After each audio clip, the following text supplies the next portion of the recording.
Good morning students. बच्चों, आप लोगों ने दीपदान एकांकी के भाग 12 में देखा कि पन्ना भवानी से कहती है कि मुझे बल दो कि मैं राजवंश की रक्षा के लिए अपना रक्त दे सकूं, अर्थात अपने बेटे चंदन को। इसके पश्चात चंदन का प्रवेश होता है और वह पन्ना को अपने पैर में लगी चोट को दिखाते हैं। चंदन, कुंवर जी कहाँ है माँ? और चंदन अपनी माँ से कहते हैं कि माँ, कुंवर जी कहाँ हैं? ठीक है। अब बच्चों, हम लोग पेज नंबर 104 और 105 को भाग 13 में पढ़ेंगे। ठीक है बच्चों। भाग 13 इस तरह से है। पन्ना, ये जो मैंने बच्चों ब्लू पेन से लिखा है, ये आपका पेज नंबर 103 का आधा संवाद था पन्ना का। ठीक है, तो मैंने यहीं पर इसको पूरा करके लिख लिया है कि सही तरह से आप लोगों को समझ में आ जाए। पन्ना, कहाँ चंदन? पानी कहाँ? और तुम्हारे अंगूठे से रक्त की धारा बहे, मेरी आँखों से एक बूंद पानी भी ना निकले। क्योंकि चंदन कह रहा था अपनी माँ से कि माँ, तुम्हारी आँखों में पानी कैसा है?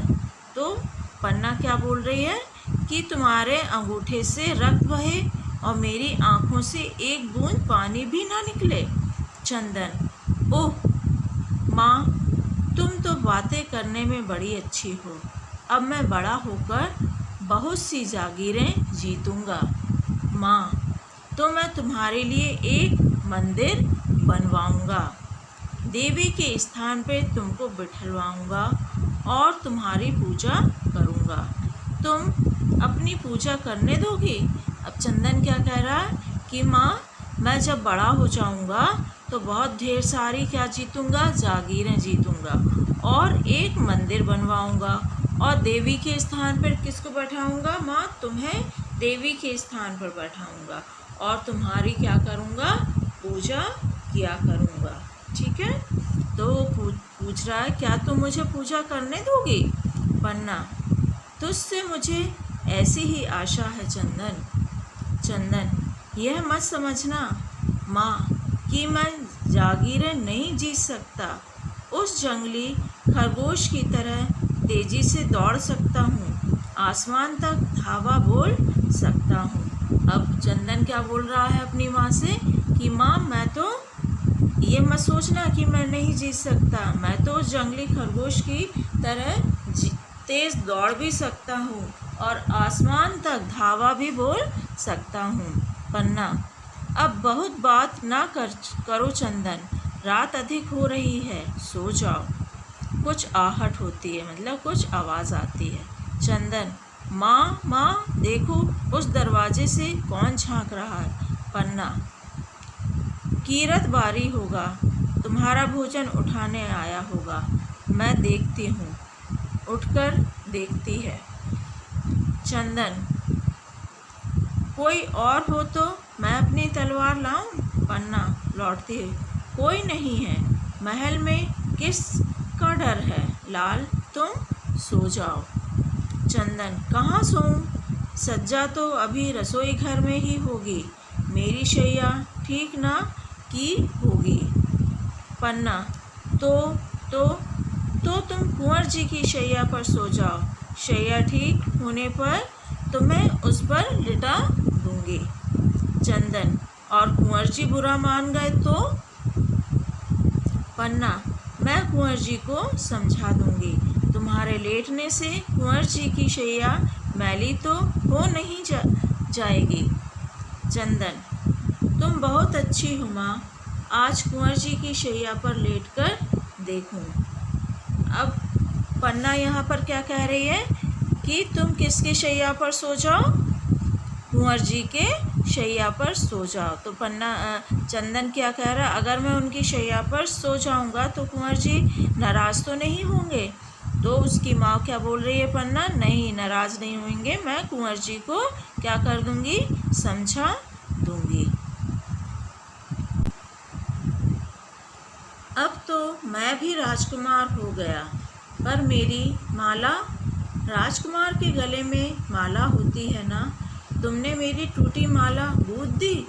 अब जब चंदन कुंवर जी के शैया पे बिस्तर पे लेट जाते हैं तो क्या बोल रहा है कि अब तो मैं भी क्या हो गया हूँ, राजकुमार बन गया हूँ। पर राजकुमार के गले में तो क्या होती है, माला होती है। तो वो अपनी माँ से पूछ रहे हैं कि माँ तुमने मेरी माला गूंथ दी, बना दी है। पन्ना, नहीं गूंथ पाई लाल, सांवली आ गई थी। चंदन, कल गूंथ देना, भूलना नहीं माँ। आहा माँ, कितनी नरम शैया है, जी होता है सदा इसी पर सोता रहूं। पन्ना चीख कर, चंदन। चंदन, क्या हुआ माँ। पन्ना, कुछ नहीं कुछ नहीं, आज मेरा जी कुछ अच्छा नहीं है। कभी कभी कलेजे में शूल सी उठती है। शूल का अर्थ होता है बच्चों कांटा। तुम सो जाओ तो मैं भी सो जाऊंगी। चंदन, मैं किसी वैद्य के यहाँ जाऊँ माँ। पन्ना, नहीं, वैद्य के पास इसकी दवा नहीं है, यह आप से आप उठती है और आपसे आप शांत हो जाती है। तुम सो जाओ, मैं भी कुंवर को खिलाकर जल्दी सो जाऊंगी। चंदन, अच्छा माँ, तुम्हारी आज्ञा नहीं टालूंगा, लो मैं आंखें बंद कर लेता हूँ। पन्ना, सो जाओ, चित्तौड़ की अच्छी कहानियों को सोचते सोचते सो जाओ। अपनी मातृभूमि में कितने बड़े बड़े वीर हुए हैं।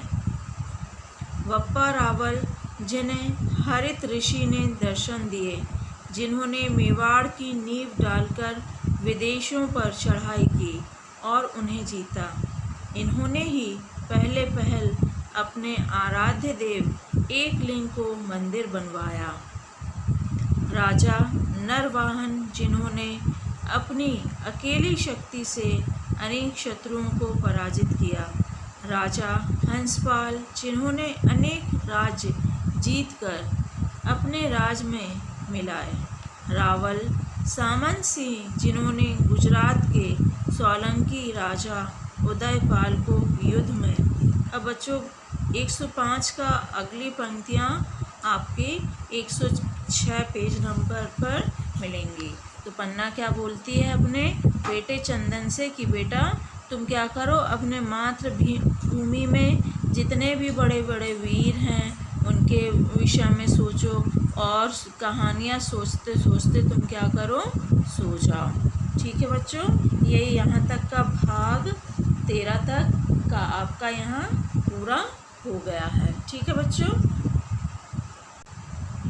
एकांकी संचय अध्याय 6 दीपदान भाग 11, 12, 13 जो कि पेज नंबर 100, 101, 102, 103, 104 और 105 का है। ये भाग 11, 12, 13 इन सभी पेज नंबर पर है।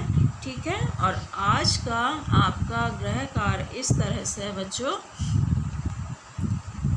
ये मैंने एक पैराग्राफ दिया है और उसके नीचे ये 4 प्रश्न दिए हैं। इन प्रश्नों के उत्तर आपको इस पैराग्राफ में से ढूंढ करके लिखना है। ठीक है बच्चों, इसको मैं आप लोगों को समझा भी दूंगी कि किस तरह से कौन सा प्रश्न है।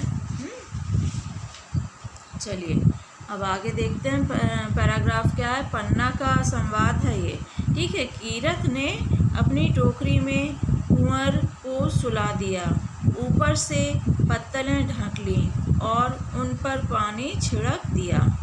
वह उन्हें लेकर बेखटके महल से बाहर ले जाएगा, कोई उससे कुछ पूछेगा भी नहीं।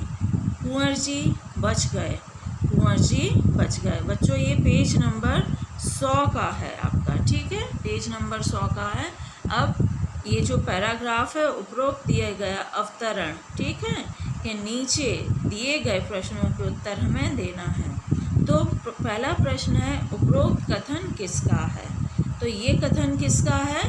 पन्ना का है। तो उत्तर क्या होगा बच्चों? उपरोक्त कथन पन्ना का धाय माँ का है। ठीक है, जो कि किसकी माँ है? चंदन की माँ है। ठीक है। कीरत कौन है? कीरत झूठी पत्तलें उठाने वाला बारी है। ठीक है, जो कि महल के सभी झूठी पत्तलें उठाता है, उसको हम लोग बारी कहते हैं। ठीक है। तीसरा है, कीरत ने कुंवर को टोकरी में लिटाकर क्या किया? अब कीरत से जब बोला था कि उसको अपनी टोकरी में रख लेना, किसने बोला था?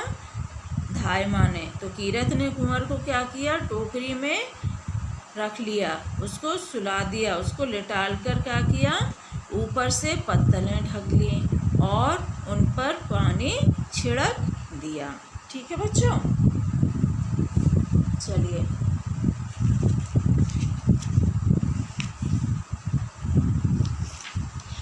अब ये आखिरी प्रश्न जो है, कोई उससे पूछेगा भी नहीं, पंक्ति का आशय स्पष्ट कीजिए। ठीक है, इस प्रश्न का उत्तर क्या होगा? कोई उससे पूछेगा भी नहीं वाक्य का आशय है कि चारों ओर से सिपाहियों से घिरे हुए महल से जब कीरत टोकरी में कुंवर उदय सिंह को लेकर जाएगा तो उससे कोई कुछ पूछेगा भी नहीं, क्योंकि सभी जानते हैं कि कीरत महल की झूठी पत्तलें उठाने वाला बारी है। ठीक है बच्चों, आया समझ में? अब आप लोगों को मैंने इनके उत्तर भी बता दिए हैं। अब आप लोगों को अपने शब्दों में अपनी कॉपी में ये पैराग्राफ के चारों प्रश्नों के उत्तरों को लिखना है। ठीक है बच्चों, धन्यवाद।